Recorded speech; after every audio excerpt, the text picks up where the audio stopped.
How good is Diego Pavia? Can we grade him? To put it into perspective, I literally didn't even write his name down on the sheet, the school he plays for, where he came from, no stats or anything else, and I knew he was my third segment. That's how impactful Diego Pavia has been for the Vanderbilt Commodores. No doubt. Now, he's a second-year transfer for a second time. This is interesting. JUCO kid, New Mexico State, a couple years. Now he's at Vandy. I think this is his last year. He might try to get another because he's not an NFL guy and he's trying to make as much money as he can. And by all means, I don't think he's going to get another year, but we'll see. The point is still the same. When that guy is on the field, you cannot, for 1 second, discount what he can do. Here's the problem for other schools. Take Vandy out of the equation. Take Clark Lee, everybody that's an offensive coach, defensive coach, specialty, whatever, out of the equation. Everybody that's a fan of a blue blood, a team that didn't get it done this year. Florida, ironically, another SEC team, not doing so well.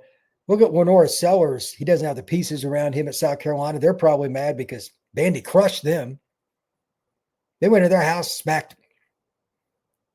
Look around the country in general. Arch, they won against them, but they got twice as much talent conservatively, and they barely still won.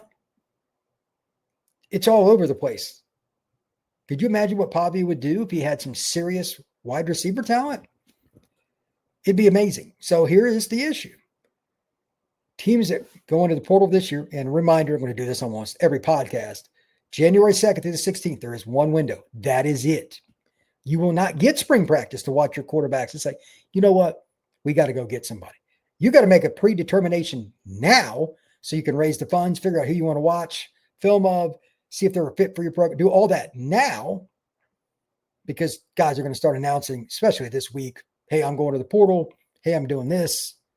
All those things are going to happen. 100%. And then you may run off somebody on your roster, but that Pavia guy, he's a problem. Because your fan base, your boosters expect you to find the Pavia. Are we even sure there is another one coming in the next few years? Somebody that's that clutch that can raise a team, and I'm not picking on him, outside of Eli Stowers, the stud tight end for Vandy. He's a ball player. Outside of him, who's a transfer, by the way, too, who do they have that you say from a matchup standpoint, this guy's going to beat us with man beaters all day long? We got to play zone. We got to mix it up. We got to roll coverage. We got to double. We got to fire zone, all that. Most of the time you can man up against them, except for Stowers, who is a dude. He killed Auburn. He murdered Auburn. He was 12 receptions out of 15 targets. Yikes. But Pavia knows that, and he found his strength, and they won with their best player. They won with their best player.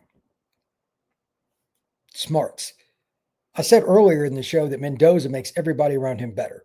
Pavia is last year's version of that. He's just returning. You can make one of them 1A, one of them 1B. If I had to rank it, I would probably rank it, but just between those two, I'd take Pavia because he's a better runner. Although Mendoza did go out and get himself a rushing touchdown that was a big score against Penn State. Indiana wouldn't have won without it. But Pavia is the better runner, obviously.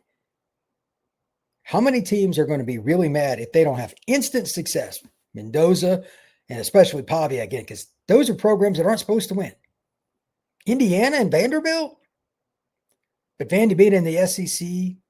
They beat Bama last year. They beat Auburn 2 years in a row. They're winning games they're not supposed to. They slap South Carolina around.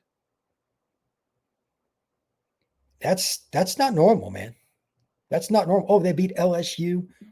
I don't remember the last time Vandy beat LSU.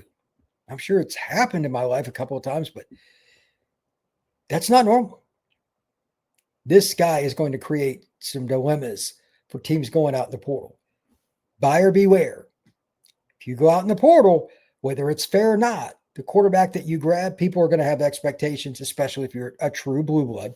Let's say LSU doesn't want to go with Van Buren with the new coach. Are you going to get somebody like Diego Pavia? It's not realistic. They're setting a standard. So what's next for your school? I don't know.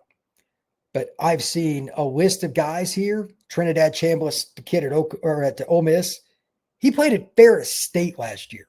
I'm a Midwest guy. That's in the state of Michigan. It is not a program that's even FCS, if I remember. I think it's D2. Like, it is lower level, and he destroyed that level. But he's destroyed the SEC, and you can ask the Citadel if he's any good too. Again, 29-33 this past game, and I don't think he's slowing down. He's a guy you can win it all with. It is hard to evaluate quarterbacks at any level. But the portal quarterbacks, how they're going to acclimate to the offense, adjust to the coaches, being yelled at, going up a level like Pavia did, going up a few levels. Literally, I mean, Trinidad Chambliss, like, again, he wasn't even FCS. That's incredible. How do you project that when you have fans that are crazy about this sport, crazy about the school, and they don't want to give money unless they know, but there's no guarantee. In college football, one big, happy family. It's also this wonderful time of year to talk college football because we're in early November. There's a bunch of teams still in the playoff hunt. And a lot of the guys I talked about today, they're going to help determine who makes the playoff or doesn't. We're going to talk a little more transfer portal quarterback throughout the week. I'm going to have several different guys on and doing crossovers, discussing transfer portal quarterbacks. And I'm definitely going to get into what happens with Miami. Going to talk about that with Alex Dunham. That's why I left everything with Miami on the table. They've been the portal kings of quarterback the last couple of years. They've hit, or have they not? I mean, it's that hard. There are several other teams we could go and talk about. I only talked about a portion today. There are more. Absolutely. I still need to see more from certain guys. We'll see. Before I make any serious decisions on who's the best for the whole season, you got to see the whole season. But it's been a lot of fun to cover it and going through the stats, and I really enjoy this. Going to be talking transfer quarterbacks a whole bunch because I expect to see as many names at the portal as we would in 2 cycles, winter and spring, just in the winter window. We need to be prepared for what's next. So thank you very much for making the Portal Podcast a part of your day, each and every day, right here on the Locked On Podcast Network. Truly appreciate you stopping in, like and subscribe. We will see you again soon here on the Portal Podcast.